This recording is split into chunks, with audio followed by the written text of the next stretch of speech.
Hello everyone. In this video, we are going to talk about DHCP or Dynamic Host Configuration Protocol. So let's start our topic DHCP.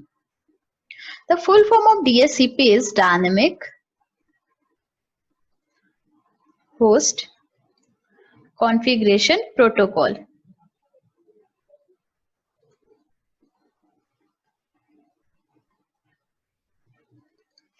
Okay. So a simple definition of DHCP is a protocol. DHCP is a protocol for assigning dynamic IP address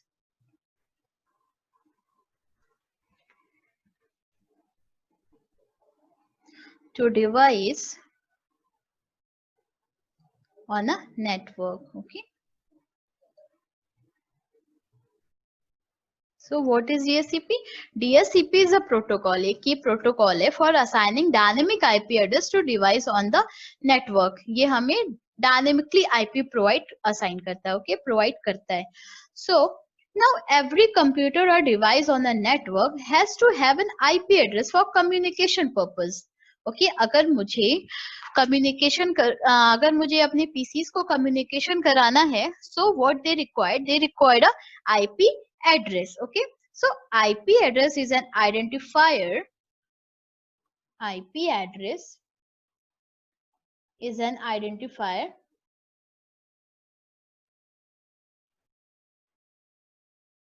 for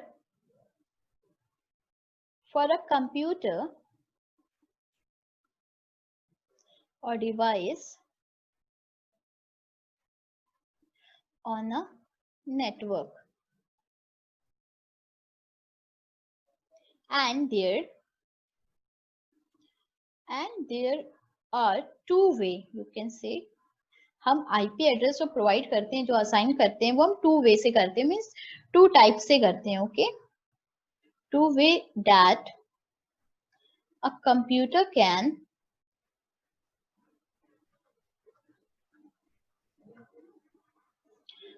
be assigned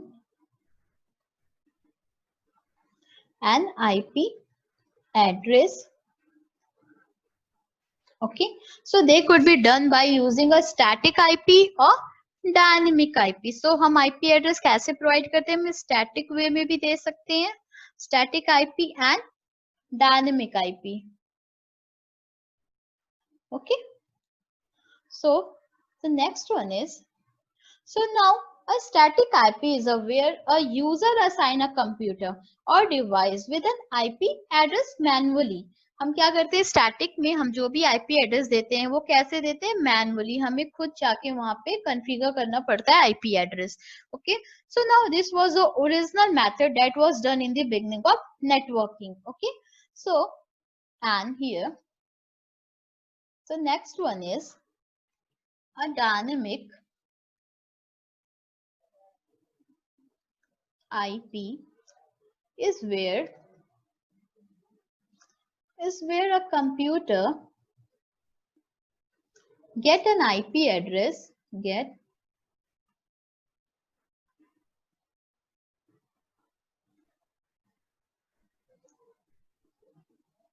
IP address from DHCP server.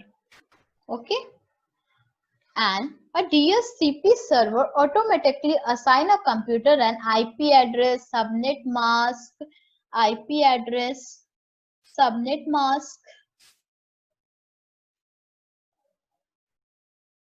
default gateway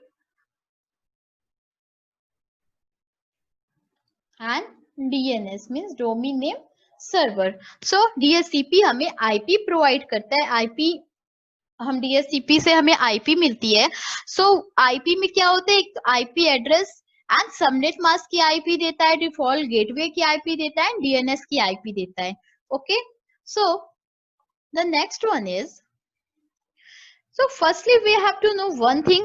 If PC or client wants to communicate with each other, so what they require? They require a IP address. अगर मुझे अपने PC को आपस में communication कराना हो, so मुझे एक आईपी एड्रेस की नीड होगी. अगर पीसी को आईपी एड्रेस नहीं पता, so वो आपस में कम्युनिकेशन नहीं कर पाएंगे. ओके, सो मैं एक यहाँ पे टोपोलॉजी से आपको बताती हूँ. यहाँ पे एक मैंने स्विच लिया. ओके, एंड मैंने यहाँ पे कुछ पीसीस कनेक्ट करती हूँ मैं अपने स्विच से, लाइक दिस. सो ये मेरे सारे पीसी हैं.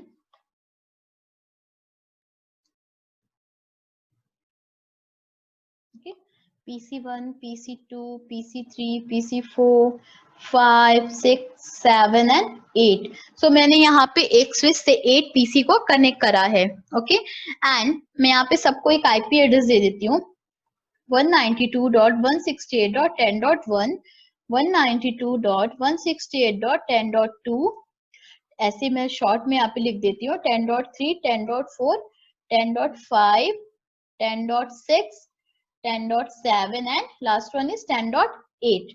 ओके, सो यहाँ पे क्या है, if PC1 wants to communicate with PC4, suppose यहाँ पे PC1 को जो है PC4 से कम्युनिकेशन करना है, सो वो इजिली कर सकते हैं बिकॉज स्विच के पास सारे पीसीस की क्या है, आईपी एड्रेस है.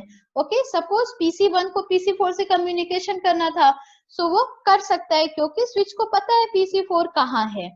But if there should be a new member came in the entire network like this, अगर यहाँ पे एक मैं न्यू पीसी अटैच कर रही हूँ अपने स्विच से, लाइक पीसी इसे 9 दे देते हैं. ओके, सो क्या होगा यहाँ पे, व्हाट विल हैपन. सो देखो, जो मेरा न्यू पीसी आया है यहाँ पे, उसको तो किसी की आईपी नहीं पता. ओके, ये जो मेरी पीसी है उसको तो किसी की भी, यहाँ पे जितने भी पीसी कनेक्टेड से किसी का कुछ भी नहीं पता.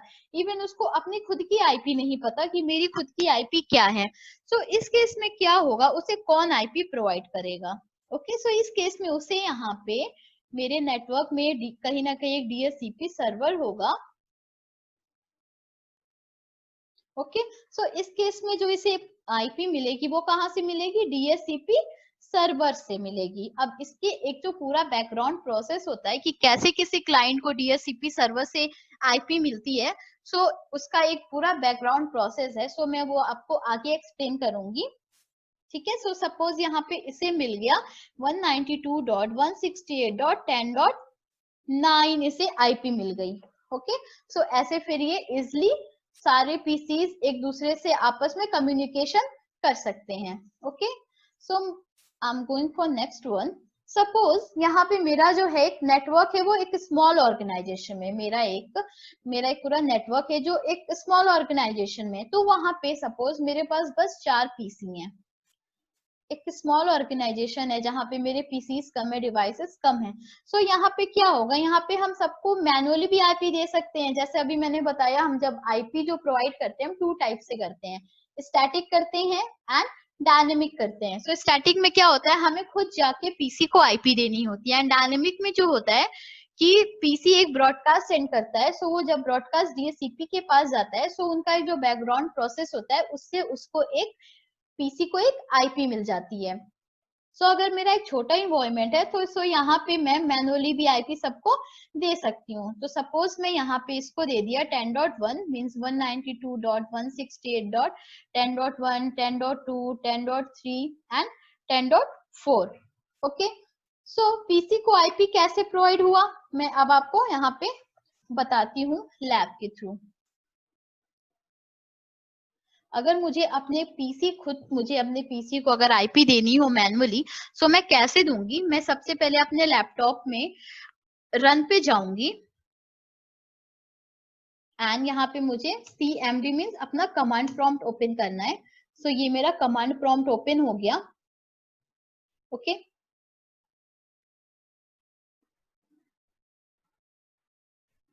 सॉरी, मैं रन पे गई एंड यहाँ पे मुझे nacp.cpl लिखना है. ओके,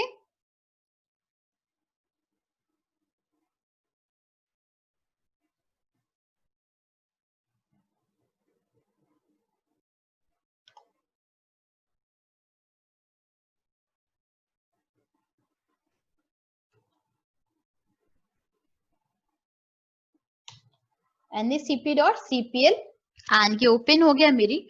एंड यहाँ पे मुझे इथरनेट पे जो भी मेरा लैन कार्ड है उसके प्रॉपर्टीज पे गई। ओके एंड यहाँ पे मुझे चूज करना है internet protocol version 4 TCP/IP version 4। इसको मैंने चूज करा। अब आप देखो यहाँ पे मेरे पास दो ऑप्शन आ रहा है, obtain an IP address automatically and use a following IP address. अगर मैं ये ऑप्टेन वाले ऑप्शन चूज करती हूँ सो अभी यहाँ पे ब्लैंक है क्योंकि यहाँ पे बस एक कॉन्फ़िगरेशन करने का मेथड बताया है। सो यहाँ पे जो भी मुझे आईपी मिलेगी वो एक DHCP सर्वर के थ्रू मिलेगी। ओके सो हमें अभी यहाँ पे मैनुअली असाइन करनी है आईपी। सो हम use the following IP address पे गए एंड मुझे अपने लैंड पोर्ट को जो भी आईपी देनी है, सपोज 192.168.10.1। ओके अब देखो इसका जो सबनेट मास्क है वो ऑटोमेटिक ले लिया एंड डिफॉल्ट गेटवे एंड ये using the following DNS server address. अभी यहाँ पे मैंने कुछ भी नहीं दिया है। ओके अब मैं जस्ट इसको ओके करती हूँ एंड अभी इसको यहाँ से क्लोज कर कैंसिल कर देती हूँ। ओके सो अब मुझे मेरे मैनुअली मैंने अपने पीसी को जाके आईपी एड्रेस दिया है।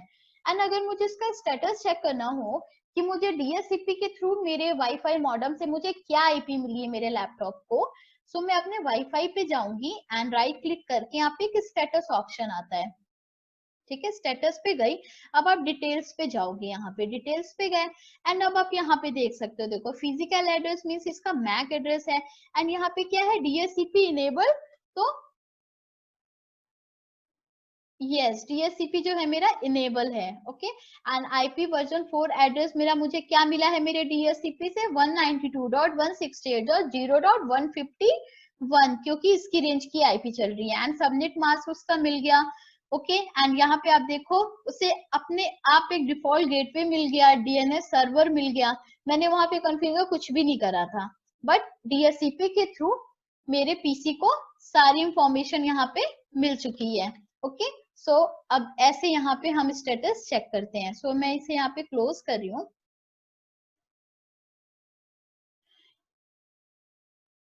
तो फर्स्ट ऑप्शन ये था ऐसे देखने का जैसा भी मैंने बताया एंड सेकेंड वन इज आप रन पे जाओगे, CMD ओपन करो एंड यहाँ पे कमांड प्रॉम्प्ट पे अपने कमांड होती है IP config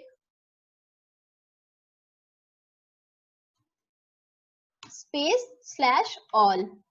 आप एंटर करोगे, देखो आपका यहाँ पे वायरलेस लैन एडोप्टर वाईफाई आ रहा है। मैं अभी अपने वाईफाई का ही बता रही हूँ क्योंकि उससे मेरा अभी कनेक्ट है। ठीक है सो वायरलेस लैन कार्ड IP एड्रेस यहाँ पे क्या शो कर रहा है आप यहाँ पे देख सकते हो। देखो ये भी यहाँ पे इसकी मैक एड्रेस बता रही है एंड मुझे क्या IP मिला है 192.168.0.151 एंड ये उसका सबनेट मास्क है। एंड फिर आप DNS सर्वर देखो ये मिला हुआ है, DHCP सर्वर है, डिफॉल्ट गेटवे है। ओके सो ऐसे मुझे DHCP सर्वर के थ्रू मुझे सारी IP एंड जितनी भी इंफॉर्मेशन जितनी भी IPs है मुझे DNS की IP डिफॉल्ट गेटवे की IP सारी अवेलेबल होती हैं इस तरीके से। ओके सो मैं इसे अभी यहाँ क्लोज करती हूँ एंड मैं अब अपने टॉपिक पे आती हूँ। सो देखो अब स्टैटिक अगर हम देते हैं, अगर मेरा एक छोटा इन्वायरमेंट है, छोटा नेटवर्क है, सो अगर मैं स्टैटिक देती हूँ सो प्रॉब्लम क्या है स्टैटिक देने में।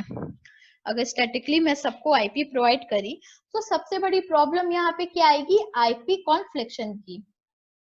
अगर मैंने गलती से एक ही मैंने किसी दो पीसी को सेम आईपी दे दिया बाय मिस्टेक। ओके सो सबसे बड़ा प्रॉब्लम यहाँ पे क्या, आईपी कॉन्फ्लिक्ट होने के चांसेस होते हैं। And second one is time consuming होता है। अगर मेरे मेरे नेटवर्क में 2000 3000 पीसीज हैं सो आप इसको मैनुअली कब तक आईपी दोगे, तो ये बहुत टाइम कंज्यूमिंग होता है। And third one is human effort, जो आईपी दे रहा होगा उसका भी तो एफर्ट लगेगा। ओके सो ये जो है मुझे अगर अपने बड़े इन्वायरमेंट में 2000 3000 पीसीज को आईपी देनी हो so what I required a DHCP server. मुझे एक DHCP सर्वर चाहिए ही चाहिए। ओके जिससे 2000 3000 पीसीज को ऑटोमेटिक आईपी मिल जाए। So the next one is देखो डीएचसीपी की सबसे अच्छी क्वालिटी क्या होती है, डीएचसीपी सर्वर हमें ऑटोमेटिक आईपी प्रोवाइड करता है, ये तो हमें पता चल गया। उसकी क्वालिटी होती है कि जो भी वो आईपी एड्रेस देगा उसका रजिस्ट्रेशन अपने पास रख लेता है, जिससे जो है आईपी कॉन्फ्लिक्ट होने के चांसेस बिल्कुल कम हो जाते हैं। Okay, so the next point is, so now the question is what is DHCP server, क्या एक ये सर्वर है, डीएचसीपी सर्वर है क्या? ओके, क्या मुझे कुछ अलग से सर्वर लेके उसे डीएचसीपी बनाना होता है या फिर कुछ क्या होता है? सो ऐसा कुछ भी नहीं होता, मैं अपने राउटर या पीसी इससे मैं एक डीएचसीपी सर्वर बना सकती हूँ, मुझे कुछ अलग से एक कोई डीएचसीपी सर्वर लेने कोई सर्वर लेने की जरूरत नहीं है। सो इसका एक प्रॉपर पूरा एक लैब है जो मैं नेक्स्ट वीडियो में आपको बताऊंगी लैब करके। अब मैं यहाँ पे कुछ पॉइंट्स बताती हूँ डीएचसीपी सर्वर के, ओके, जो इंपॉर्टेंट है। So it automatic it automatically assign IP address to DHCP client or host, you can say client host और पीसी, आप कुछ भी कह सकते हो, ठीक है। सो ये क्या करता है, it automatically assign IP address to DHCP client. Okay, so ये ऑटोमेटिक हमें आईपी असाइन करता है। And the next point is it is based on client server model, it is based on client server model. अब client server model क्या है, यहाँ पे मैं आपको बताती हूँ। देखो, अब क्लाइंट सर्वर मॉडल मींस कि एक सर्वर होगा, कई सारे क्लाइंट्स होंगे, कि यहाँ पे एक मेरे पास एक सर्वर होगा एंड यहाँ पे बहुत सारे क्लाइंट्स होंगे। ओके, या फिर 3-4 सर्वर होंगे एंड रेस्ट बहुत सारे क्लाइंट्स होंगे। एंड जो क्लाइंट है वो रिक्वेस्ट करेगा कि मुझे एक आईपी एड्रेस प्रोवाइड कर दो। सो बिग एनवायरनमेंट में 3-4 डीएचसीपी सर्वर हो सकते हैं एंड हम एक रेजिडेंसी भी क्रिएट करके रखते हैं कि अगर एक डीएचसीपी मेरा, सपोज ये डीएचसीपी मेरा डाउन हो गया, तो आईपी जो है वो दूसरे डीएचसीपी सर्वर से प्रोवाइड हो जाए क्लाइंट्स को। Okay, so that's why it is called a client server model, where server serves the IP and client received it, where server serves the IP and client received it. Okay, so next point is DHCP server works at DHCP server works at application layer.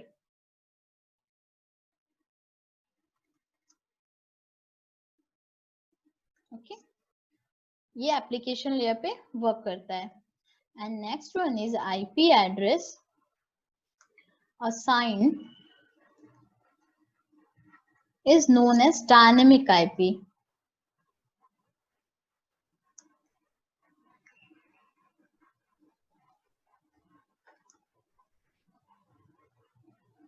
Okay, so dynamic means DHCP server जो IP है, IP जो देता है वो हमें lease पे देता है। ओके, जिसकी मैक्सिमम टाइम लिमिट जो होती है वो 8 डेज की होती है। So if you want to change time so you can change, but after 8 days जो है आईपी मेरी एक्सपायर हो जाएगी एंड इट्स नॉट नेसेसरी कि फिर आपको वही आईपी मिले। ओके, हो सकता है आपको चेंज भी आईपी मिल सकती है। सो अगर आपको वही आप चाहते हो कि नहीं मुझे हमेशा वही सेम आईपी मिले, सो you can change the time of lease.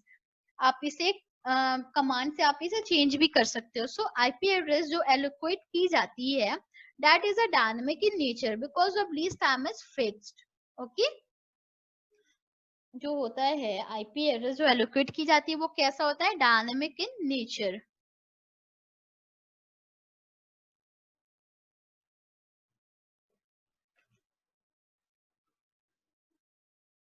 क्योंकि जो मेरा लीज टाइम होता है वो फिक्स्ड होता है इसलिए। Okay, so next point is DHCP server, not server sorry, DHCP IP address range is called scope और पूल। ठीक है, एक जो रेंज होती है आईपी एड्रेस की उसे हम क्या कहते हैं, स्कोप भी कह सकते हैं और फिर पूल भी कह सकते हैं। सपोज यहाँ पे एक मैंने रेंज लिया 10.0.0.0 से 254 तक, मुझे एक अपनी आईपी डीएचसीपी की आईपी एड्रेस की एक रेंज बनानी है। सो एक आप इसे कह सकते हो कि एक मैंने एक आईपी एड्रेस का यहाँ पे पूल बनाया है। सो जब भी जो भी मेरी क्लाइंट्स पीसी आईपी के लिए रिक्वेस्ट करेगी, तो वो इसी रेंज में से मींस इसी पूल में से डीएचसीपी सर्वर उसे एक आईपी प्रोवाइड कर देगा। Okay, so next one is boot P. The full form of boot P is boot strap protocol. अब बूट पी क्या होता है, what is boot P? Is the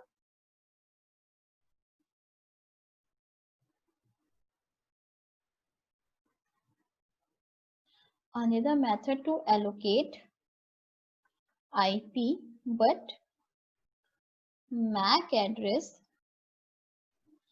must be entered manually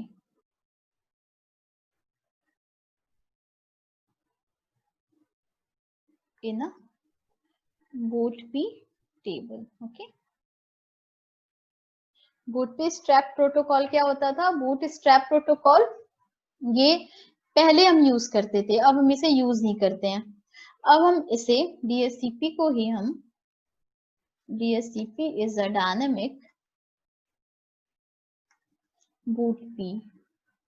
अब हम इसे एक डायनेमिक बूटपी कहते हैं क्योंकि इसमें हमें आईपी एंड मैक एड्रेस दोनों ऑटोमेटिक प्रोवाइड होता है। Okay, and DHCP used port number 67 and 68 at transport layer।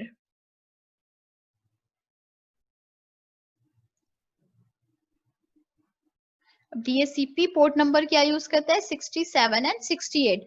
अब यूडीपी पे वर्क करता है DHCP बिकॉज यूडीपी फास्ट होता है, कनेक्शन लेस होता है। टीसीपी जो होता है वो स्लो होता है एंड कनेक्शन ओरिएंटेड होता है। And TCP UDP protocol works on transport layer. Okay, and जो इसकी पोर्ट नंबर होती है, you can say source port जो होता है वो 67 पे वर्क करता है and destination port works on 68 port number. Okay, so आज का मेरा टॉपिक यही था। एंड अब my next topic is DORA process. जो इसका जो मेरे क्लाइंट को DHCP के थ्रू जो आईपी मिलती है वो कैसे मिलती है, उसका पूरा जो बैकग्राउंड प्रोसेस है, सो मैं आपको नेक्स्ट वीडियो में बताऊंगी। Okay, so thank you so much.